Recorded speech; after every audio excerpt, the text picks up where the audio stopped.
This week on Women Who Rise, I'm joined by powerhouse realtor and team leader, Andrea Beem.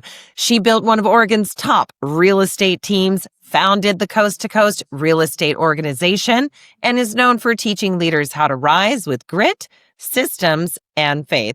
We talk about scaling without burnout, buying back your time, and leading with purpose. Lessons every woman in business needs to hear. Don't miss this inspiring conversation.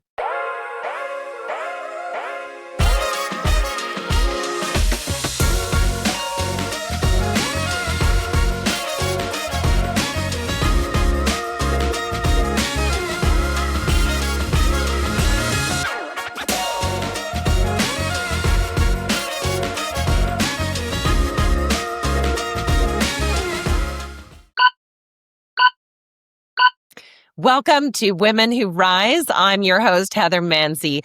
Today, my guest is Andrea Beem, the owner and principal broker of the Beem team with eXp Realty, powered by Place.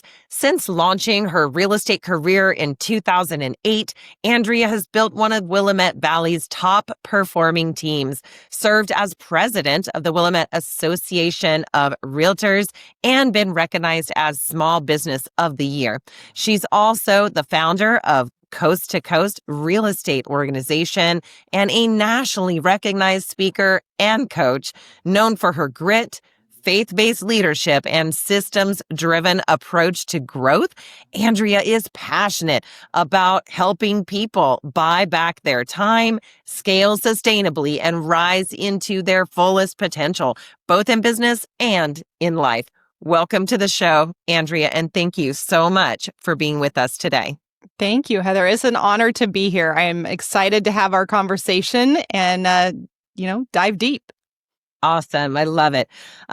I've seen you recently on stage, and I have to say, you are quite an amazing conversationalist, quite an amazing presenter. You were, at one point, just to emphasize a point, I know you did some push-ups on stage. Me and everyone that I was there with were completely flabbergasted and impressed, not just by the fact that you can do a bunch of push-ups, which, granted I cannot, but also by the fact that you exuded such comfortability on stage, right? You exuded this total command of your own presence, your own ability to be yourself. And you did it with total calm. And I know a lot of speakers. I used to perform on stage and in the visual arts and this kind of thing. And really, stage fright never quite goes away. But from my perspective, it looked like you simply had none. Can you talk a little bit about how the Andrea Beem of today was able to, get to this level of comfort, or what appears to be comfort on stage, and real ease with that? How did you develop this, and how could others kind of take that away? That's a really great question, Heather. So in the beginning, it's the opposite of that. I actually do have a lot of nerves that happen. Funny enough, before that event, I was ready to walk into a bathroom and throw up. Like, I was so nervous going onto that stage. And I've been on a lot of stages in different formats, whether it be faith-based formats or real estate formats or business formats.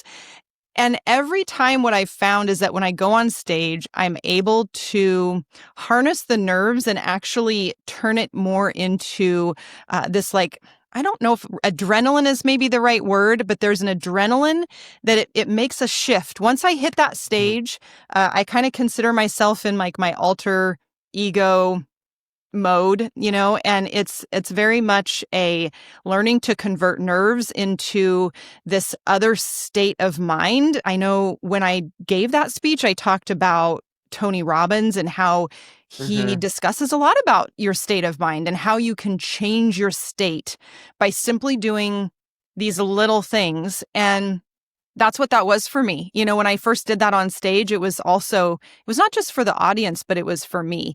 I feed a lot off of the audience when I'm speaking on stage. I am very much looking at how the audience is reacting to certain things, how they're engaging with certain things, what seems to land, what's important or not. and make us, these micro adjustments from there. And so I wouldn't say that there's no nerves, that's for sure. Well, and that what you just described, yeah, and I love that because you're saying, look, I'm still human, I still have nerves, this is still difficult. But what you just described also is, basically saying that you're able to maintain a presence of mind. You're able to be calm enough, and maybe part of what is allowing that is that you are sort of keeping that ear for the, for the audience, which would, in a sense, take you out of your own mind a little bit. Because look, all the fear and crazy is going on the inside. It's not necessarily on the outside. So if you're saying, hey, I'm listening, I'm really focusing on kind of picking up social cues from the audience and being able to say, okay, they're responding well to this. Okay, it's kind of, dead out there right now. Maybe I need to pick it up a notch, this kind of thing. You just also alluded to a couple of things that you said, you learned from Tony Robbins by making a couple little adjustments or something. Yeah. Can you share that with us? Or, I mean, yeah. We can't all pay 20 grand to Tony Robbins, right? I know. To get the info. Yeah. The most recent, I've seen him a couple times on stage. Every time's been phenomenal. He's just a really inspirational man. And I've seen him in some instances where before he goes on stage, he has this, routine that he does to get himself kind of psyched up, right? To go on stage. There has to be a certain amount of energy when you go on stage. I don't know if you've ever seen like ballerinas dance on stage, but they have super heavy makeup. Everything is very pronunciated. It's very exaggerated because when you're up on a stage, the audience, you have to remember how far away the audience is from you at most times. And so the transference of that energy to your audience is so important because you may feel like you're being high energy. And when it's from stage, you almost have to over pronunciate your energy so that the audience can not just see it, but they can feel it. And so, whether he does like fist pumps or he spins around or he jumps on little trampolines or, whatever that is, he finds a way to whatever state of mind he's in, good or bad, whatever it needs to be, he's able to shift that in the moment. We can all change our state. There was a time where he went on stage and he was immensely sick and he taught for like 10 hours that day. And he tells this story now. It's actually quite fascinating. He ended up in the hospital afterwards because he was able to change his state for so long, but eventually his body was like... His body gave out. We're done. What you said is interesting because, and I want to hear what you're going to say next as well, but I saw him at a convention. I want to say it was a Keller Williams family reunion beginning of 2024. And right before I moved my own team, TXB, and basically that's it. He had shoulder surgery within a week or something. Right. And then what happened is he still came out and performed. But he was saying that he actually had them turn the medication down a little bit so that he could use his energy and have clarity of mind to be able to do the gig, to be able to deliver this incredible transformational seminar to us for several hours. But he said it was at great cost and that his shoulder was really hurting him. So I can... having seen him do that, I'm listening to you going, wow, this is like deja vu, because what you're describing is very much him just finding the energy. And I think it's great what you just said, negative or positive energy. He was, either using physical movements to switch it, or he was even maybe using physical movements to exemplify it and grow it. And like you said, project it even bigger to the audience. And I thought your point was so well taken about the makeup and stuff. Like, yes, if you're performing, I remember when we did musicals and operas, you've got the makeup super loaded on, because from the 12th seat beyond, they can't even see that you have eyeballs. You can't hardly tell that person is there. So I wanted to hear your last thoughts about that, and then I have another question for you. Well, I guess my last thoughts on that would just be, you mentioned the push-ups on stage, which also was another thing I was not 100% sure I was going to do them. And in the moment I decided to do them simply because for me, it's a pattern interrupt. most speakers on stage are doing just that. They're speaking, right? It's no different than using a prop or a hook in maybe a short form video or something like that. And so for me to do the push-ups, it also was an analogy. I was trying to prove a point when I was doing those push-ups of the topic that I was speaking on. And so sometimes when you do something so off the wall and out of the ordinary, it causes this pattern interrupt for people in the audience to literally stop what they're doing and just go, wait, I need to listen to what she's saying right now. Why is she doing push-ups? What's happening? And it will tune people back in. So it is a way to just snag attention and do something a little different. Well, I can tell you, it was exactly that. It made us all think, and not just obviously about the fact that you were doing that, but more about what you were teaching on stage. I think the message was, look, in business, you've got to do your reps. Yes. You can't just say, I want to win, or I want this income, or I want these results. But true to sales or any sort of self-generated occupation, you were saying, you got to do your reps. So let's go back a little bit. You've said you'll never know what you're capable of until you try. Looking back, what was your very first job or maybe that earliest career memory that tested your grit and gave you a glimpse of the leader that you've become? So probably when I worked for Nordstrom in my early 20s, I managed some departments and some trying to think at a couple different locations actually for Nordstrom. And it's funny because I use that analogy in a lot of my training with my agents when we're talking about first conversations with consumers, maybe like over the phone, because one of the biggest pushbacks I get when agents are making calls is that they get that knee-jerk reaction of, oh, I'm just looking, right? I'm just looking at homes online. I'm not really serious right now. And that reaction is very similar to what I would get managing like the women's shoe department at Nordstrom. You would get someone that would walk on the floor, knee-jerk reaction when you ask them, can we help you find something? Nope, just looking. It's the first thing out of their mouth.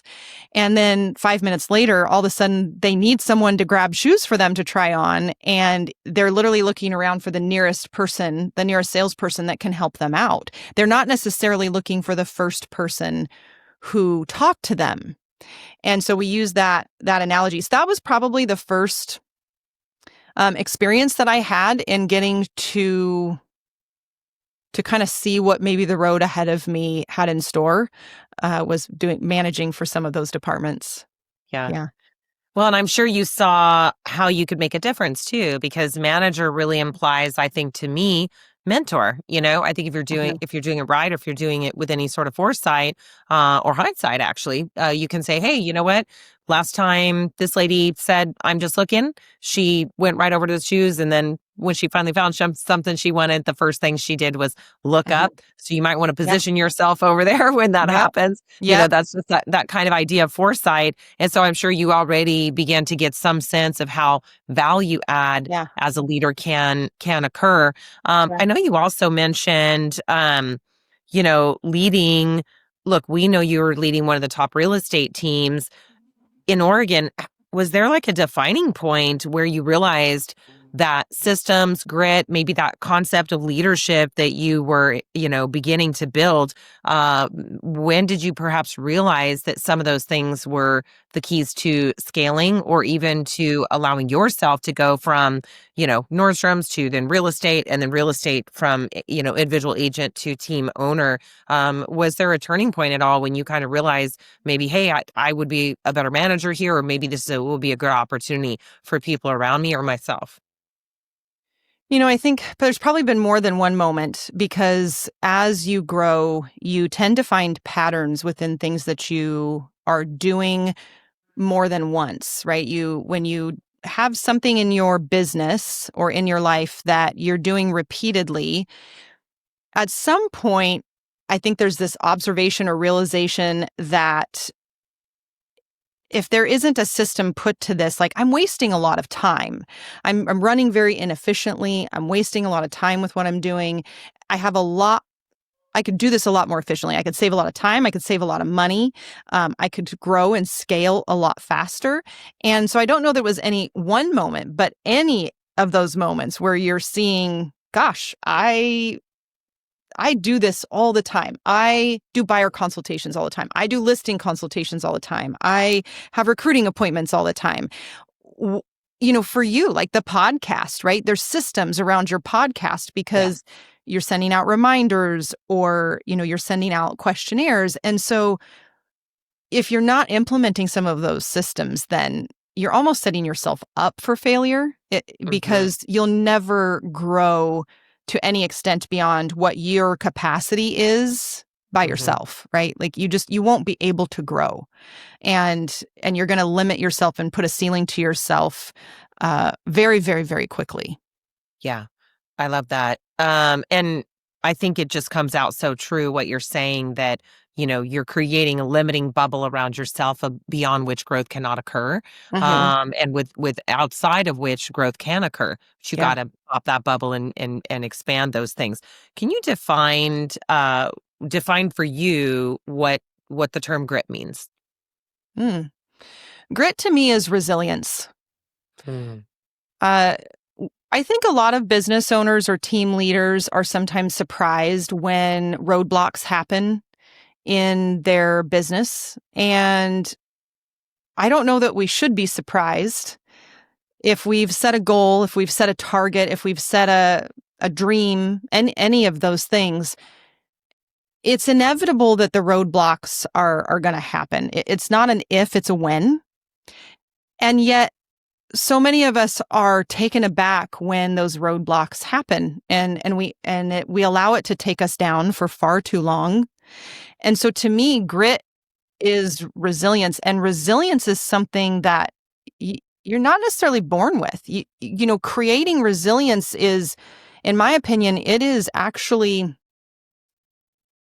So the last couple of years, there's been a lot of roadblocks that have happened in my life, and we can go into those if you want to, but those roadblocks at first were very, very difficult, the first couple ones that happened. And somewhere along in that process, I realized that I overcame those roadblocks.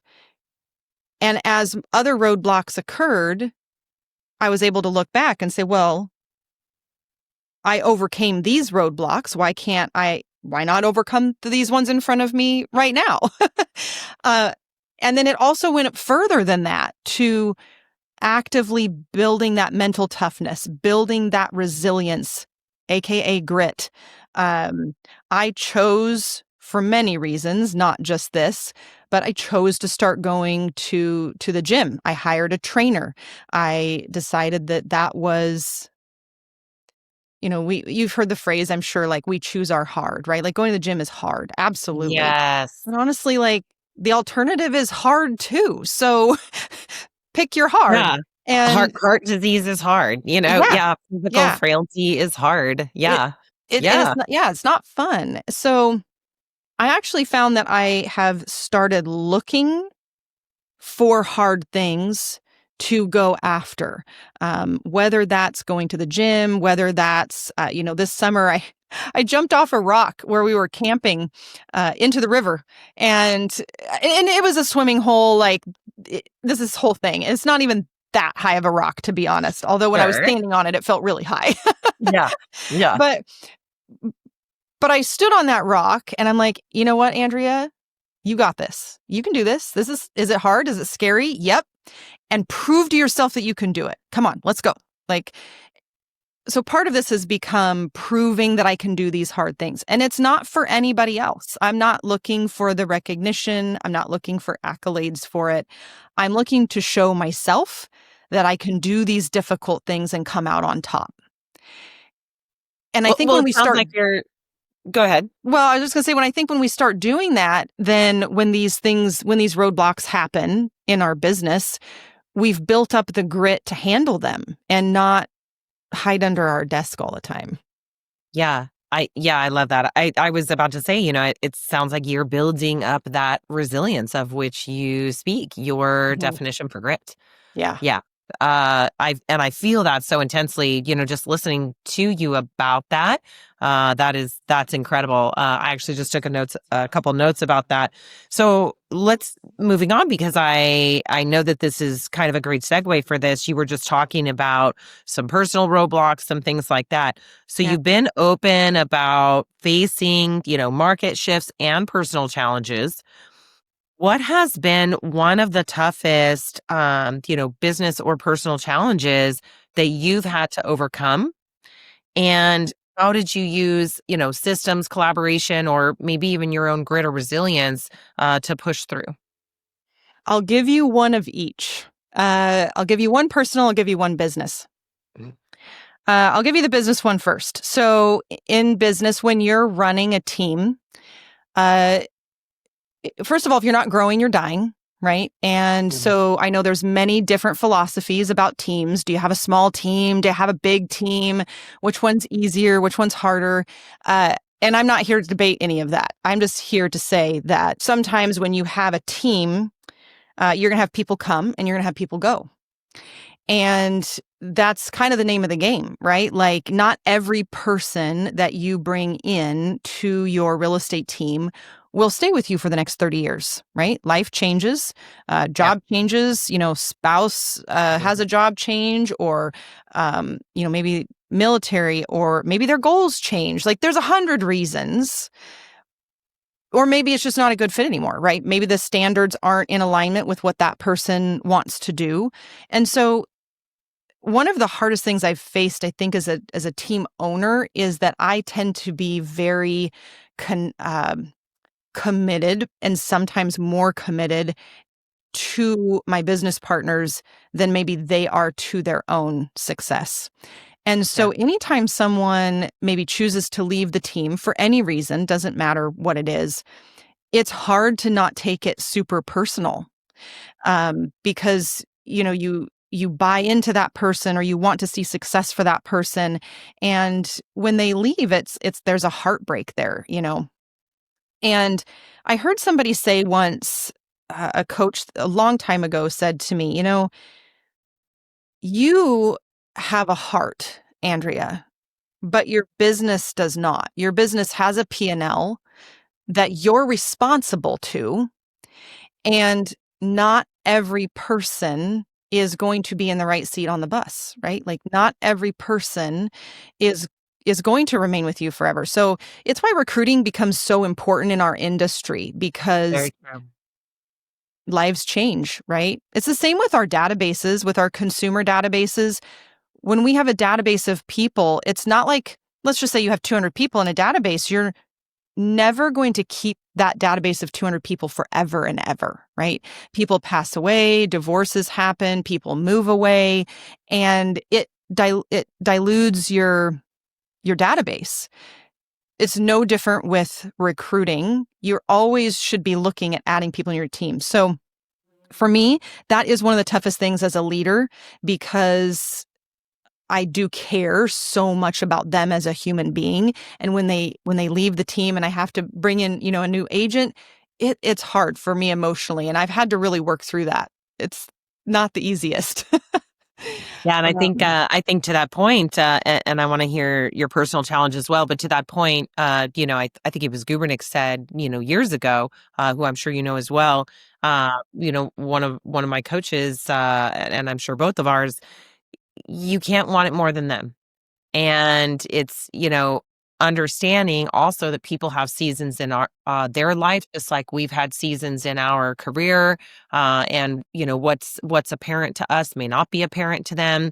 It simply may not be occurring in the same fashion. And yeah, it's just being able to find ways to have that resilience and understand that it is hard when someone you poured into or that you believe is really still a great fit is not finding that to be the case, or even if they're not a good fit, that right. it's hard to watch them move on or to even be in charge of spearheading that they move on. Yeah. Um, All right, so let's hear on the personal Yeah. challenge, and how maybe you were able to overcome something as well.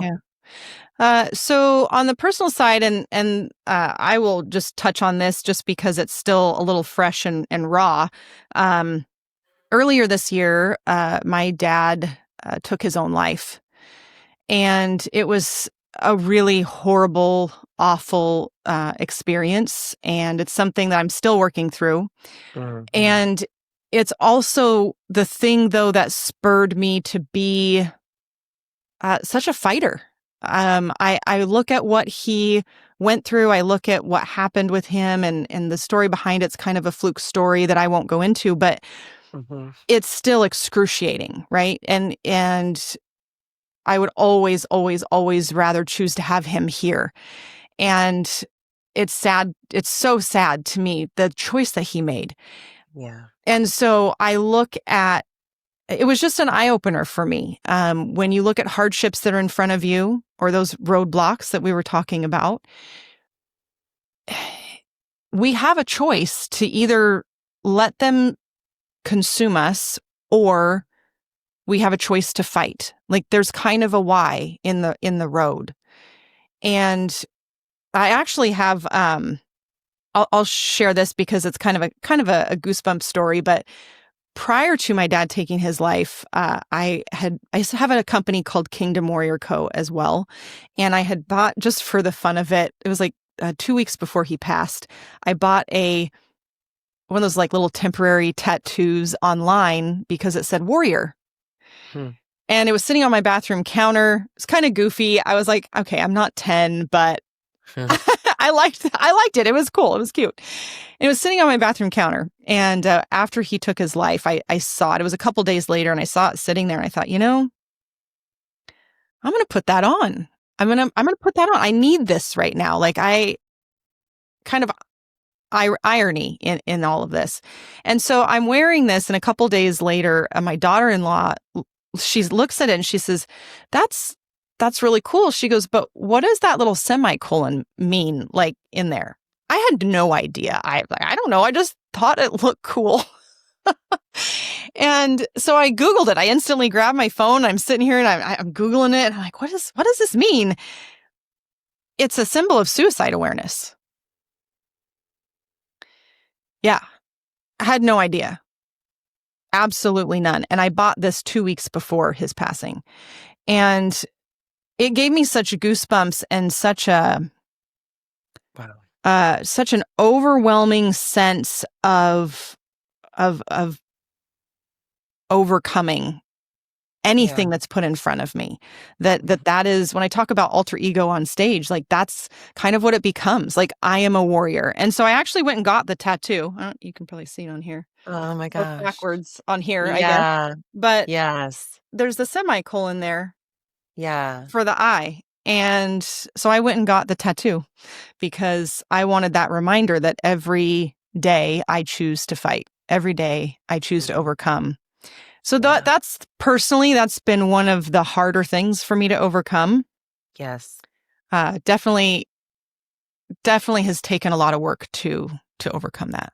So I can only imagine. And yeah, you said goosebumps. I have them now because that just the symbiosis of what happened with the fact that you had that tattoo, and that you happen to pick one that is in fact meaningful as helping people that either I guess are family of, or a yeah. person who themselves survived a suicide attempt. Hmm. And this is something, we don't talk enough, I think, in our Yeah. world about mental health, and all of these, all of these things that humans are dealing with, that we may not even understand. Someone is going through something so deep, so dark, so difficult, and that they're not having a way to cope with it, that they decide that that's, that's the outcome that they can think of.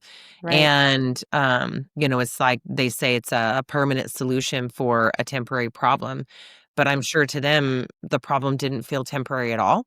And I think I've had friends that that did attempt suicide to this day. I have one a good friend that's alive because I called. My a call to me was her last goodbye, and for whatever reason, at age 19, I guess I was at the time, I understood what I was hearing in the phone call, and I immediately dropped the phone and dialed 911, and she's here to this day, and but it's like that, just that understanding. We can't know what's in their heart, and having lost both of my parents in the last 3 years, I understand also what you're dealing with as a daughter is something completely different and extremely difficult. I'm actually going to make sure for our audience that we post a link below, just to David Kessler's website. He's got a website, grief.com, and his work. It's a book that I often share with people who've lost someone, and his book is so profound around. He helped create this idea of the 5 or 6 stages of grief Oh, with yeah. Yeah. Elizabeth Kubler-Ross a long time ago. I hope one day he'll be on the show, and basically he then had a passing of his own son, too young in his 20s. And what he chose to do was write another book, and he called it Finding Meaning. And that Mhm. book, Finding Meaning, gave me actually some direction and kind of a place to put some of my own grief around Right. my mother's battle with Alzheimer's and losing her, and then my father's life, ending without a whole lot of warning. But I'll put the links to that so that people can Yeah. also have that. But I just want to say that thank you for sharing, because Yeah. you're not alone in either losing a parent Uh-huh. or dealing with a terrible loss, and then also to have it occur in such an unexpected way. And Right. that is life, right? It's just, Yeah. unfortunately, sometimes things are just so unexpected. Uh-huh. And being able to say that you created this idea of being a warrior for yourself, and that Uh-huh. you would make a choice. I will not sit here in a puddle. I will be a warrior and go forward. It also puts all of your stage speaking really into stark perspective, because if you think about, yes, I may have the fear of speaking on stage today, but there are really big things happening in the world, and that have happened to you in the same year, that Yeah. really puts that into, kind of a much smaller category of things to be worried about what the Mhm. audience, may Yeah. say. And, Yeah. and I'm sure you find a little bit of strength in that. I wanted to also ask, you've credited faith and community Uh-huh. in shaping your leadership. Who has been the most influential figure in your journey, and what lesson from them still guides you when you're mentoring others today? Oh, that's a good question. Um, I don't know that I can name any one person. There's a lot of people that I draw inspiration from, some locally, some that I just, know from social media. One person that I have recently followed a lot because he talks, actually, both of these gentlemen talk a lot about both business and faith combined. And one is Ryan Pineda. Uh, Obviously out of Vegas. And then the other one is Myron Golden. And Myron Golden is not in the real estate realm. He does a lot of coaching for people in business, but he very much incorporates his faith and his business together.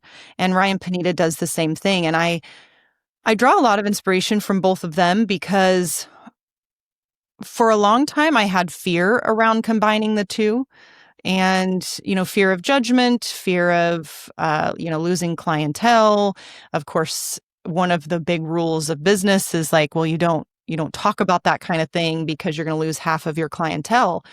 um, I've chosen to do the opposite. I honestly talk about faith on my Instagram channel. It's sprinkled in there, some weeks heavier than others, just depending on the week. But there's, for me, there was a fear that I needed to overcome, that I was going to be judged. And that also goes back to that warrior mentality and also a leadership mentality. you cannot be in a place where you're afraid of what everyone is going to think of you or judge you for. And it's a horrible place to lead from. It's very detrimental, I think, to mental health, if you're just constantly worried about what other people are thinking of you. And 9 times out of 10, they're not thinking about you anyway. So true. Or if they Yeah. are, they're thinking about you for a few seconds or a few Right. minutes and then they move Right. on. Yeah. Mm. Yeah. And, for us, so like at the Beam team, so my real estate team that I own, the core value that we have is God is at the core. And when I interview agents, I let them know that. I don't shy away from that conversation. I don't want someone to be blindsided coming onto the team. No one, they don't have to believe the way that I believe. I just don't want them to be blindsided that this is the foundation of my company. So you mentioned earlier the coast to coast. We actually and I mean like just this week, changed the name of it to the tribe. And Oh, I so, love that. yeah, so the tribe is my organization, and it's also a faith-based organization, right? So it's been a journey and a process for me, but to me, I don't have one without the other. That's wonderful. And I really think that's a lot today to take away from. Basically, don't be afraid of what others think of you, being Yeah. able to be your authentic self, as in all the ways that you present yourself to the world, and understanding that that's not exclusive, but in fact, it at least is inclusive of who you are, and allowing that to be known, because yes, it is such an important part of your life. If it's responsible for guiding principles and who you are and who you want yourself to be known as. Like I think we all have that right, to be able in this time we're circling the sun to be able to act and be as the person we want to be. And I think that's well taken. Many leaders talk about mindset, but you live it through grit and consistency. What daily habits or non-negotiable practices have helped you rise into and stay in leadership? Good days and bad. So, yeah, the consistency thing. So, funny story with that. I have not always been a very consistent person. I tend to feel like I'm a little ADD-ish, right? Like I kind of have energy all over the place. And I went to a conference in Florida about, gosh, it's probably been almost 2 years ago now. It was a marketing conference. It wasn't real estate. And I saw this gentleman speak on stage. His name was Satama Gali. He's an ex-pro football player. And one of the things he had talked about was consistency. And I won't go into the whole speech, but he actually asked people to like make a promise to themselves that they would commit to doing something, one thing consistently for 1 year and see how that impacted their life.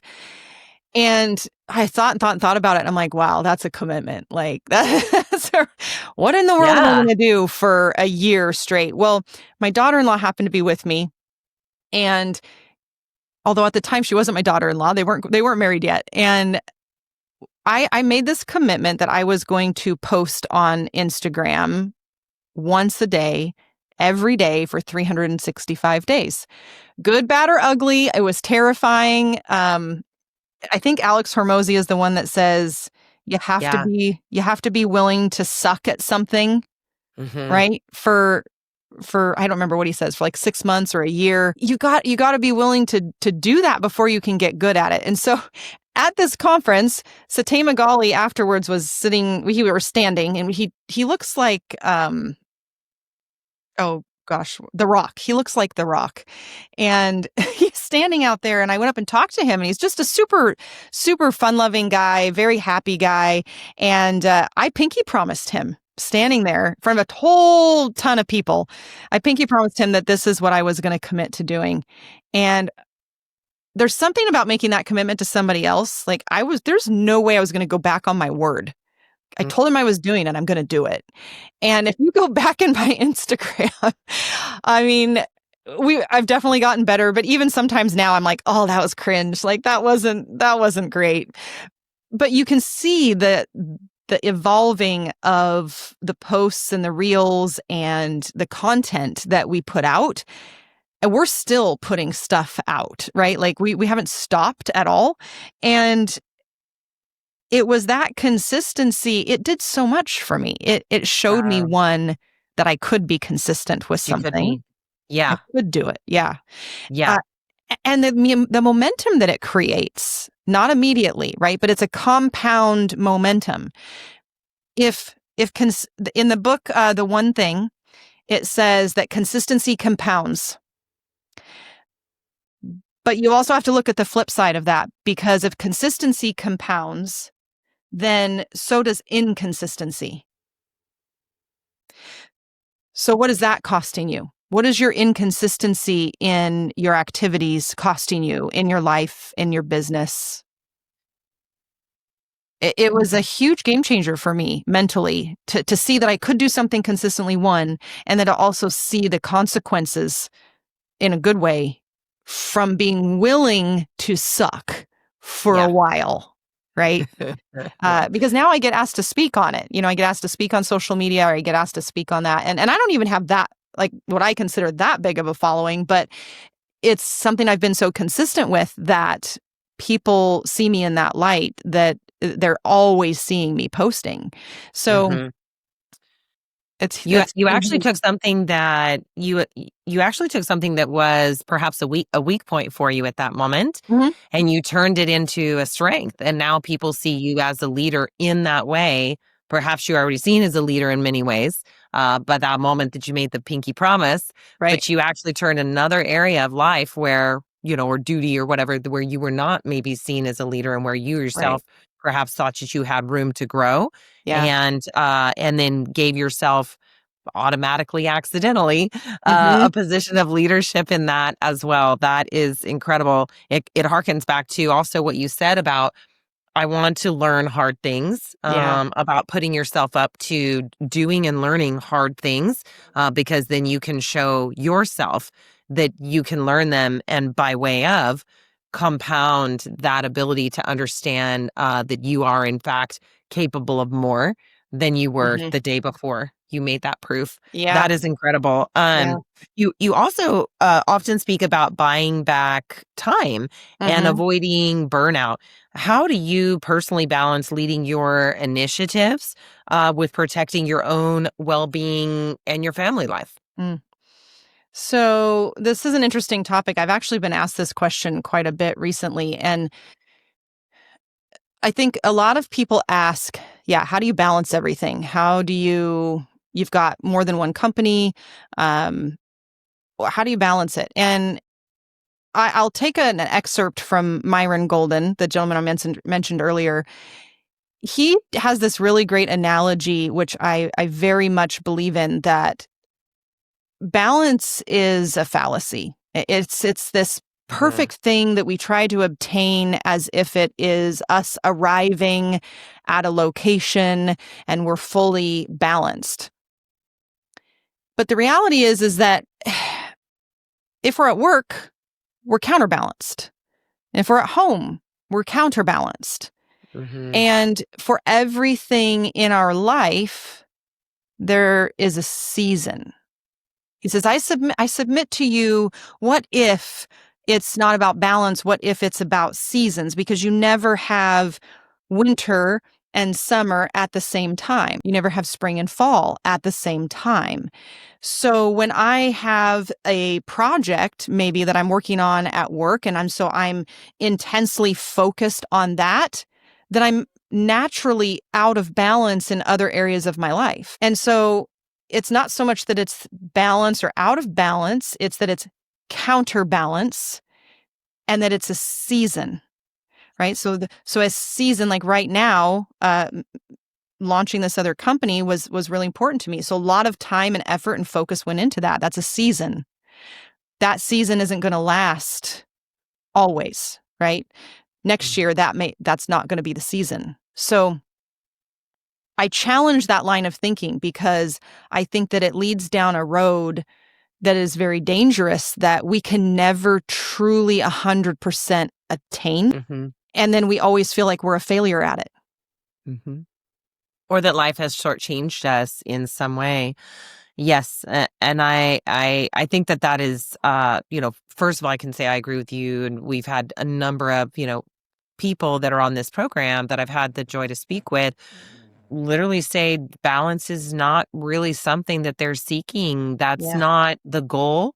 And maybe, by the way, there is someone that goes, I want a perfectly balanced like home and work life. Hmm. And maybe this may not be the show for them, or this may not be the conversation for them because what they're seeking looks different than what an entrepreneurial mindset, or, someone who wants to rise, as the sign says, is looking for. But that also to understand that if you are up to something, that's going to create an out of balance, or I really like the use of the word counterbalance there, because, and by the way, that could be the very thing that then contributes to being able to have more time with the family, or more experience with, or, there's benefits to when you even have that counterbalance, but just recognizing that's not necessarily a goal that should be the goal, and Hmm. nor is it necessarily one that is in fact achievable for any legitimate period of time. Yeah. Yeah. Yeah. Well, and something you said too makes me think of it's okay that people maybe don't understand our drive and our ambition. You said maybe this podcast isn't for some of those people.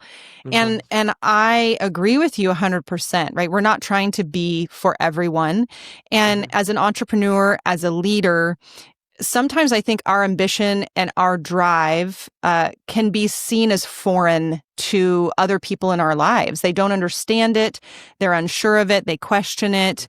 Um, and I think again, Alex Hormozy talks a lot about that too. That I was you know, definitely Alex. I was just yeah, literally, you made me think of him. Yeah. yeah, he talks about it quite often. That it can be a lonely road sometimes when you feel like people don't understand why you do what you do. And it's something I think very special and unique when you have that entrepreneurial mindset and you do have that drive. Um, and not everybody has to have that, right? We don't all fit in a box. But Yeah. for us that do, there definitely is always going to be that counterbalance. And the last thing I will say on this topic is I think too that there is also this other word that can contribute to maybe helping someone feel like they have balance, which is boundaries. Boundaries also kind of creates that it's still a counterbalance, right? You're still protecting the time and the space of the things that are important to you, but you only do that if you have boundaries. And Mhm. so if you have no boundaries, you can feel very out of alignment because you're just pulled in so many different directions. So Yeah. that would that would probably be my final statement on that. I Yes, feel like I go that's against my the grain on final this word. topic a lot, but Really, yeah. no, but I think it's so well taken because it's a real struggle for people. And like you said, you know, it was well stated. Alex has said a ton on this. You guys can go like and follow him and all the good stuff. Ah, But he really does talk about, the mindset of someone who is an entrepreneur or is looking to climb the ladder in their career or whatever that looks like, and they want to go for big goals, and that's something that inspires them, is not going to be fully understood by some of the people that maybe are friends and family, but they yeah. might be very well understood by other people of a similar mindset. And that's actually part of sort of the mission of this podcast, is that I'm creating an incubation chamber, if you will, of where other like-minded individuals can go to hear what is for them Mhm. music to their ears. It is validation. It is the understanding that they literally are heard, Mhm. and that we get it. And that in fact we've been there and we know how to do some of the things that they're probably going to face or that they are up against, and we can help them Yeah. to find out what works. So one of the things I wanted to ask about, um the tribe. Yeah. So, this new company, or this Yeah. company initiative, what is special about it to you? First of Yeah. all, let's define it, and then tell me why this is your current passion project. Yeah. So the tribe is also a faith-based group of agents that are looking to be kind of in a community, in a real estate collective where um, they can have their faith and their business collide and combine, right?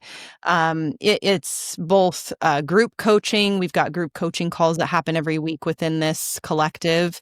It's technically, it is my EXP organization, but we've also opened it up to agents that want to be a part of it, that maybe they don't want to move companies. And so there is an option to buy into the membership portion of that, so that other agents from other areas, from other companies can be included. And it doesn't have to just be EXP exclusive. It's more about creating this collective of people with a very similar mindset, that they want to be around others that are driven. They want to be around others that are faith-based. They want to be poured into, have events to attend in person or online. Like I said, we have the group coaching online. We've got courses around, depending on what stage of business you're in. If you're a new agent, then you're in launch. If you are a producing agent, maybe you want to build a team, then you're in the leverage section. If you maybe you've already done all of that and you just want to look at legacy, like how do I build a legacy of within real estate? Because I don't want to sell real estate when I'm 90, right? And so what's my exit strategy? And so that would be the legacy portion of the tribe. So it is a collective of just like-minded individuals that, with this big value proposition of these things they can plug into. That's amazing. And I think value proposition, maybe it's overused, maybe it's not right now, but I also think the concept of it is amazing, and it's been emerging in our world. Let's call it in the last like 5, 10 years, especially with regard to how we talk about it all the time in business.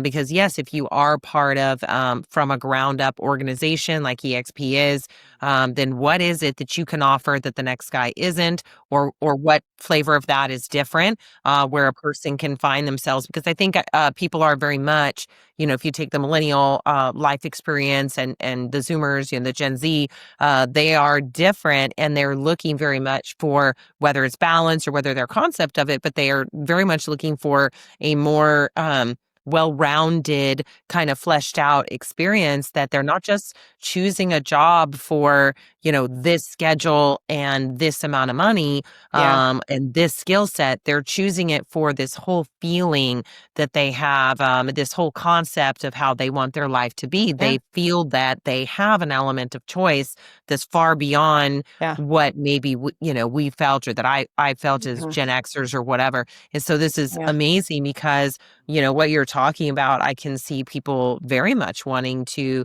be a part of that and be in your world for those things. And we will definitely provide links for that too. You've mentored countless agents and leaders. What's the first piece of advice that you give to women who want to break into leadership, maybe without sacrificing either their values or burning out? This is a good question.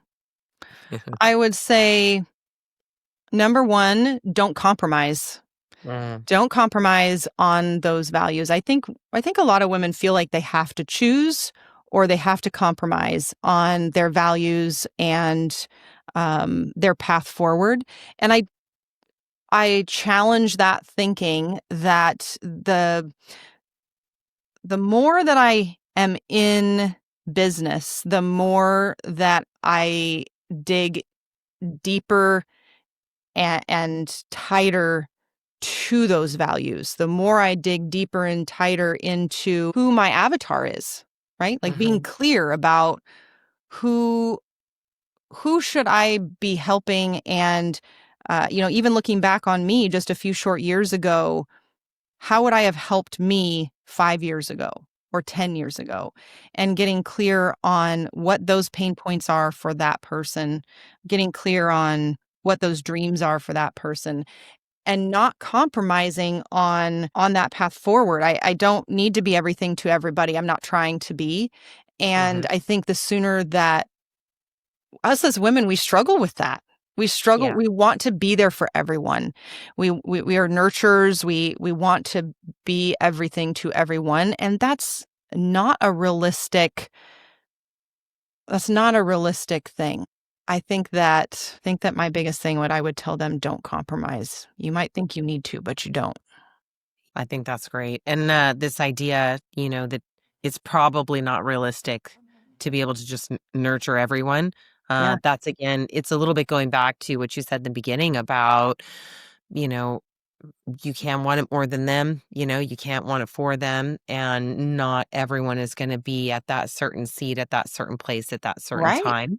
Yeah. Um, Yeah, absolutely. Nurturing alone, and I could say also nurturing alone doesn't do enough. It doesn't do Mm-mm. everything. It doesn't fully get there.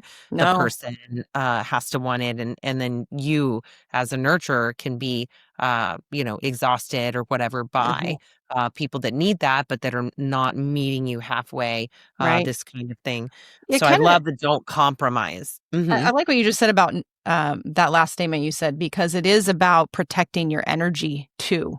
We only have so much energy. It's not endless, right? Like, so I think protecting your energy. One of my other mentors I coached with for a while and absolutely just love him is Dan Martell. Mhm. And he talks a lot he has a book called Buy Back Your Time, one of my most favorite business books ever. And he he talks about protecting your energy and understanding how your energy impacts your day and your schedule and how you should schedule around your energy. And you should batch schedule your things. And so I guess that's another thing I would probably say to women as well, along with the don't compromise statement, is make sure that you're protecting that energy, because that's everything. And when your energy is gone, that's when you start to burn out, right? That's when you can't do it all and you start feeling like you're not balanced and you start feeling like you're failing. And I think if we protect our energy, it helps prevent that from happening. Yes, and I think one of the biggest ways to do this is do the things that fuel you.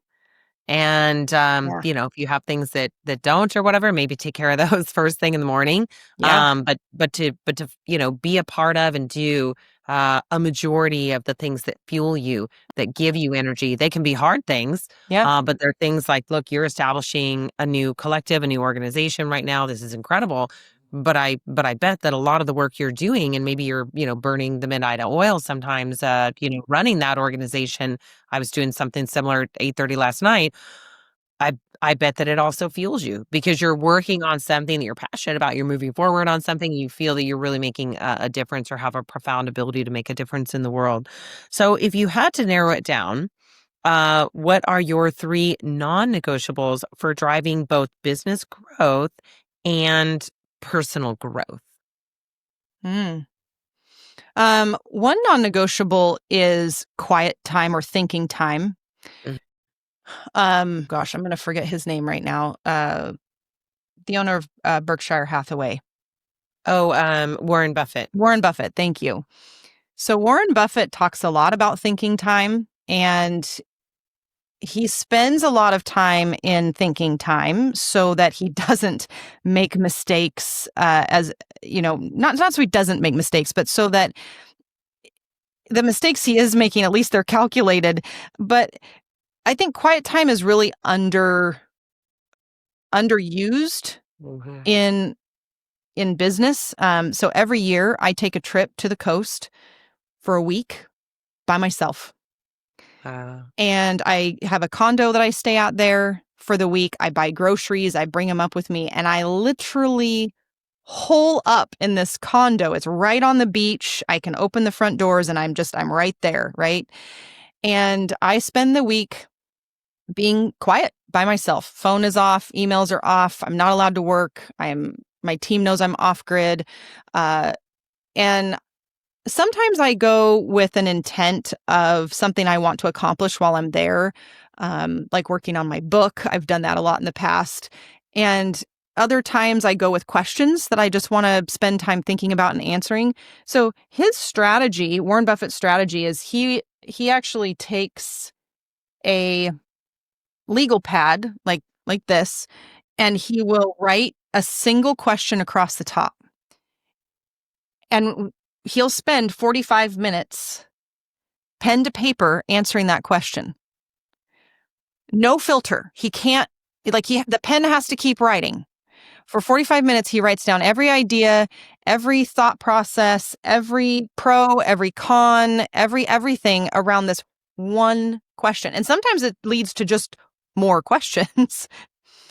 And he just does it. He doesn't filter anything out. Nothing's a good idea. Nothing's a bad idea. He's not deciding for or against anything in this moment. He's just unfiltered, basically having this mastermind on this yellow legal pad to answer a single question. And I actually have a list. I don't know if I could probably get it to you, but that you could give to your listeners.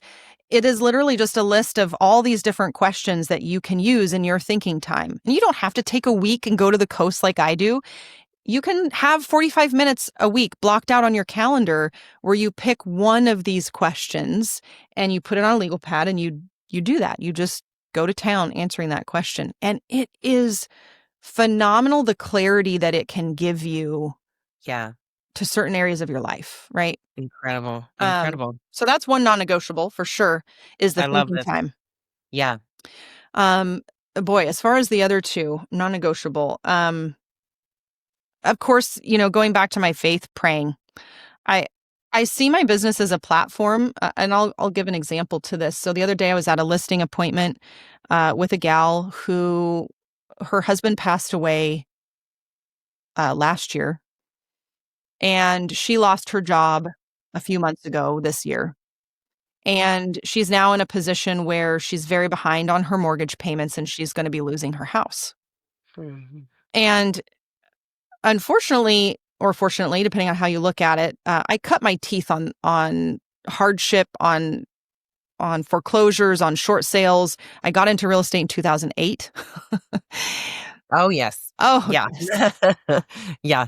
That year. Yeah. And I sat with this gal and, we went through, of course, all the logistical questions, all the things that I was going to need to know to list her house and help her through this. And at the very end, I just asked her if I could pray with her.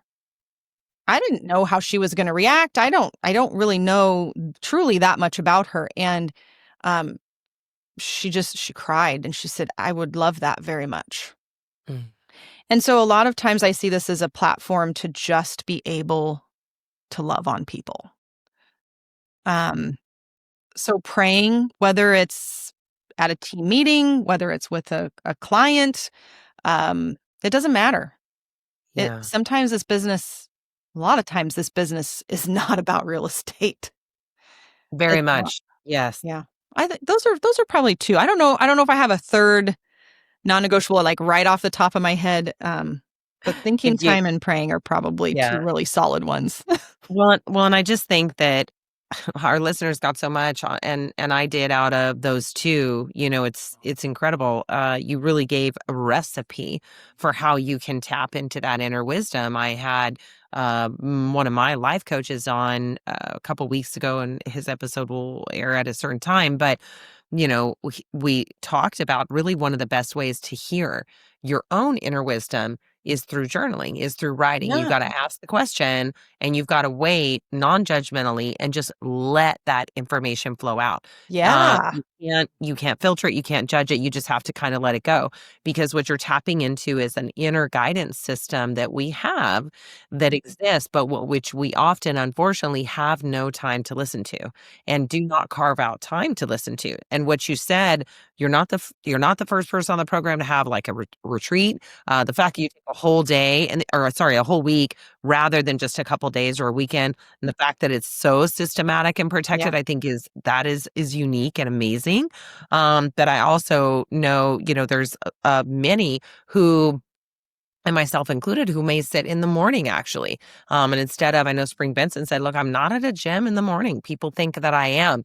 But she said, I'm actually quietly, getting myself started in the morning and just, listening to and having time to put her thoughts together, because what she's got going on or what you've got going on or what I've got going on, or, Tony Robbins or any of those guys or Warren Buffett, it's a lot of stuff. And I think anyone with any sort of life, responsibility, mom, you name it, could take a few minutes in the morning and just put your thoughts together and give yourself a little quiet time with a pen and just figure out what brilliance comes out of that, because something helpful will occur. And I think what's magic about the mornings and for some people, and it could be very much other periods of time for others, is that well rested, or if it's your time of day when your mind is just kind of engaged and calm, is when you can get some of the best wisdom, and I love that.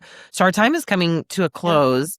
But you said every closed door is a chance to pivot. Uh-huh. Look ahead, what's next for you, and what impact or legacy do you most want to leave in the business world and beyond?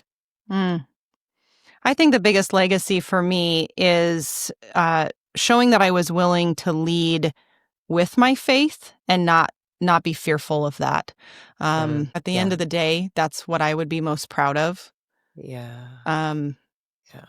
and that's important to me. It's when you talk about legacy, legacy of money or finances or wealth or things like that is one thing, and sure, that's nice to be able to say that you leave a legacy like that because it can have absolutely an impact.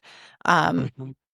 but even if I don't leave a dime when I leave this world, if I am known for, and if people are at my funeral and they talk about the fact that my audio matched my video, right? Mm. I was in alignment. I lived what I believed, and that I led the people in my world, that I led with my faith. And at the Yeah. end of the day, I never compromised on that. Yeah. That's what's important to me. Yeah. And it's one thing I can say in all of this, and that I'm understanding not only you as a faith-based person and someone, quite centered in that, it's also that you lead with so much heart. That was actually something that I wrote down a minute ago when you were describing being at the kitchen table and offering to pray for your client, is that, you showed also that, loving others and showing kindness towards others is Yeah. something that you absolutely, in addition to your faith, and I'm sure they're quite aligned and they go together. I have to say thank you, Andrea. We have takeaways every week, and I'll have fun going through, the notes here, and just kind of figuring out what that's going to be. And you guys will post links below, and for all the books and all the good stuff that was mentioned here. There's so much to unpack from this, and I just am so grateful that you took the time to join me and to give wisdom to our listeners today. And I'm so glad we met, and I'm Yeah. so thankful to you for being Yeah. on the program today, and for sharing all that you did. Someone will be contributed to greatly from this Thank you. conversation. So Thank thank you. you. It was a huge honor, and I appreciate the opportunity to be on here and talk with you. And this was fun. This was a lot of fun. So thank you.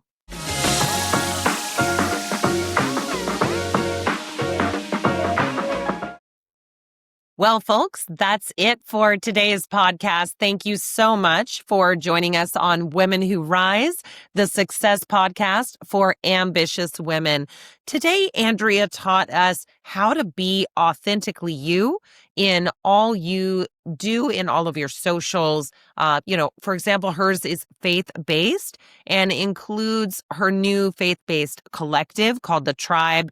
This is very close to her heart. It is her passion for others that she has this opportunity in her socials, in her life, to show who she is and what she's passionate about. And so she literally does that everywhere she exists, everywhere her socials, that kind of thing. Number two, do hard things and prove to yourself what you can do and build on that. This is really just about her being able to know, hey, can I run this thing? Can I jump into this lake from a great height? Can I, whatever that is, and just knowing, because she said those hard things that you do in life, even if they're silly things on vacation, are going to feed your mind and your body that resilience, so that when you have to go on stage, or when you have to go in a difficult meeting, or when you have to overcome a difficult situation, you will know that you're someone capable of doing hard things. And so I thought that was brilliant. Number three, consistency. Choose one thing to be consistent about for a year, for every day, for 365 days. Maybe it's something small. Maybe whatever that is. but she made a pinky promise to do one post a day on Instagram for 365 days. And what she learned and found in that period of time is that she could be someone who could be consistent. And that actually built more and more. It mushroomed into so many other areas of her life, and it had a heavy impact because basically, as she quoted another author, consistency compounds, but so does inconsistency. So, what is the opportunity cost of that idea that you're inconsistent on certain things? Then that's compounding in other areas of your life. If you build the habit of consistency, even if it's the smallest, silliest thing, then what is that going to build for you in your life? And then, fourth, she talked about non negotiables. Quiet time, which did not surprise me. We've got a lot of great leaders who need the quiet time. But for her, it was a whole week at the coast, on her own, totally unplugged, just time to think. And then also, she talked about Warren Buffett using a notepad and a pen, writing down one question that he really wanted to learn about, know about, or deal with, and then just journaling for 45 straight minutes without judging it, without thinking of it, just kind of stream of consciousness onto the page. Another brilliant idea there. And for her also, her second non-negotiable was praying, basically loving on others. What she talks about her business, she sees her company and her business in the world as a platform to what she calls love on others, as well as be authentically her faith-based self. So a lot of gold there. Visit our website to find our episode guide and worksheet that will help you use these tips to take action in your own life. Like and subscribe and join us everywhere podcasts are streamed. We cannot wait to bring you more incredible content every week so that you can rise in your own lives and careers. Again, thank you so much. Heather Mansy, signing off.